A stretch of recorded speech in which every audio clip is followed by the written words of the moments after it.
সাবমেট্রিক evaluation 2024 অষ্টম শ্রেণীর ইতিহাসের প্রশ্নপত্র।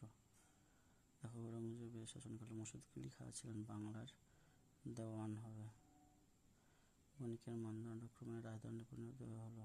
কাদের প্রশ্ন? এখানে ইংরেজদের সম্পর্কে বলা হয়েছে।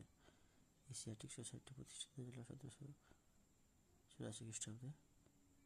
ইজারাদারি বন্দোবস্তকে বলা হয় পাঁচশালা বন্দোবস্ত। মিল কারণগুলো দেখো: সত্যগুলো ডালহৌসি, ডেসপ্যাচ, চার্লসউড, জমি জরিপ বিভাগ, জেমস লিনেলস। জগৎ সেটের প্রকৃত নাম ছিল ঈশা খাঁ। কোন আইন মোতাবেক বোর্ড অফ কন্ট্রোল? 1784 পিটের আইন অনুযায়ী মাদ্রাজ প্রেসিডেন্সির অপর নাম ছিল সেন্ট জর্জ। আর নিচে 2 নম্বরগুলো